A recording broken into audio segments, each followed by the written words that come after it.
I've gone through a metamorphosis. I have graduated from the caterpillar that I once was, which was an anime watcher, and now I am the butterfly. That is a manga collector. That's right. I started reading manga. This all started a little less than a year ago. Interestingly enough, it didn't start with an anime or a manga at all. It started with The Legend of Zelda Twilight Princess. I repeated this time and time again. It's my favorite video game of all time. I love the Legend of Zelda series. It's my favorite series of all time. And Twilight Princess is just the one I grew up with. I have so much nostalgia for it. And the final boss battle is absolutely goated. Literally the greatest of all time. No question, not even close. This isn't supposed to be a video about Twilight Princess, so I'll try to move on from that topic. But the point is, I decided to revisit it last year just to make sure it was still as good as I once thought it was, and it absolutely was. And in fact, it was so good that it left me wanting for more. And that's when I remembered, oh, right, there's a Twilight Princess manga that actually semi-recently finished wrapping up. I think the final volume released back in 2023.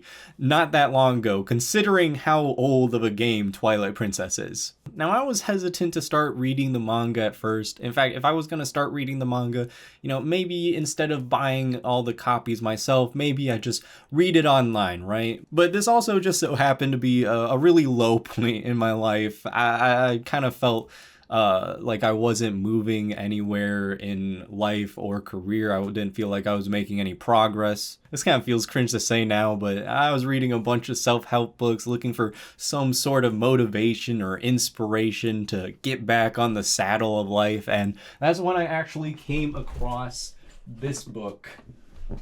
This was written by the author and drawer, I guess, of the JoJo series. This is Manga in Theory and Practice by Hirohiko Araki. I hope I didn't butcher that too bad. In this book, he basically just goes over how to create a good manga. He goes through how he developed his storytelling style, how he developed his drawing style, and how it all kind of came together to finally create the JoJo's Bizarre Adventure series. And he gave very detailed instructions on how you can recreate that same success. And while I wasn't exactly trying to draw or create any manga myself, I am as far from an artist as you can possibly get.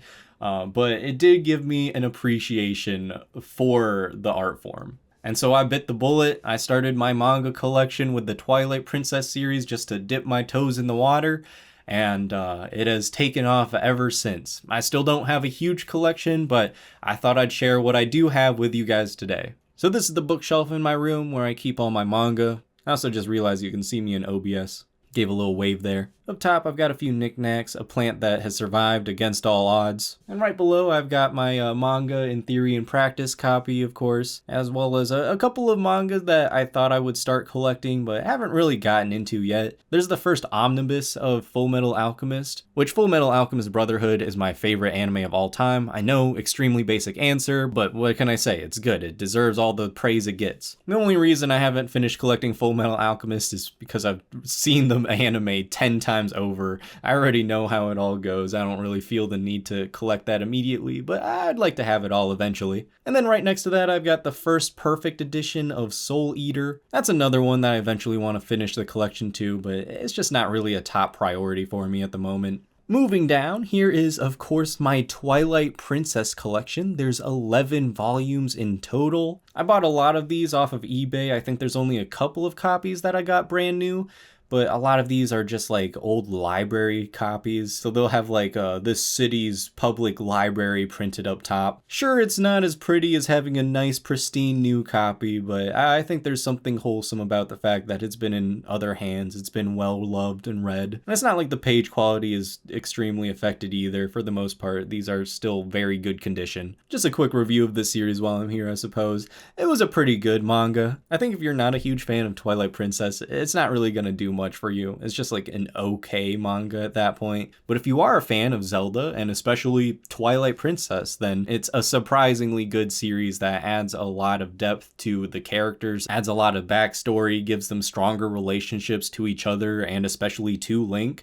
Link himself is expanded on as a character. He talks a lot here, and he's pretty well written here. So not a series I would recommend to most people, but if you like Twilight Princess, then this is something you should definitely check out. And right next to my Twilight Princess collection, I've got my Blom Master Edition collection. I think this series is by far my favorite manga that I've collected. It's not very long either. It's only 6 volumes, at least for the Master Edition collection. But what I really enjoy about Blom is there's actually very little dialogue. A lot of the story is told through the environment, through the pictures, through the interactions between the characters, and you don't really even get a complete story by the end. You kind of have to piece everything together yourself, and there's a lot of wiggle room for you to interpret it in your own way. Not to mention, the art style is absolutely incredible. I mean, you can see here, I just opened to a random page, and it's just a beautiful shot of the architecture. If I'm not mistaken, I think the author used to actually be an architect, so all of the structures and the buildings in this series are really well designed, extremely detailed, and I love how other times it can also just be rough around the edges. Nothing has to be perfectly drawn. It's very visceral. I absolutely love this series. I would highly recommend this to anyone. Moving on, right below all that, I have my 20th Century Boys collection. This series was written by the same author who wrote Monster. I haven't read the manga at all, but I remember I watched the anime and got absolutely sucked into it. There was like a week-long period where I would do nothing except wake up, go to work, come home, watch Monster until I fell asleep, and then repeat that until I finished the series. It was amazing,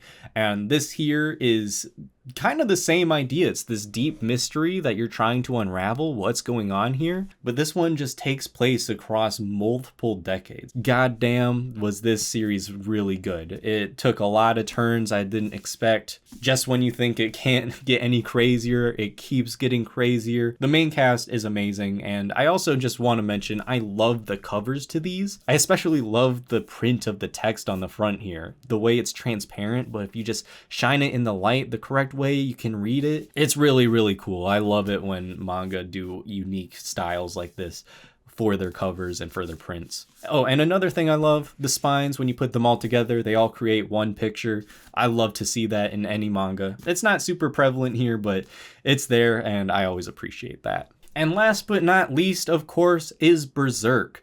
I've only collected up to volume 6 in the deluxe editions here, but damn.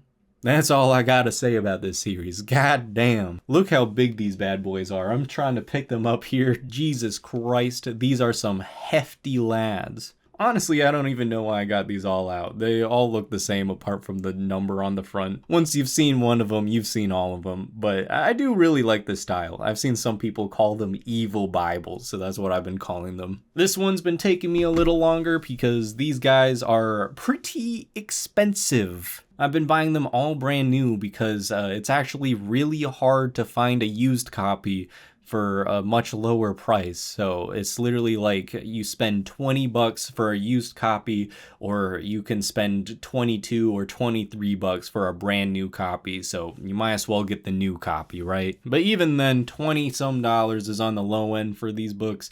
They've been ranging anywhere from $20 to $40. I think the highest I paid for one of these is actually on the 6th volume.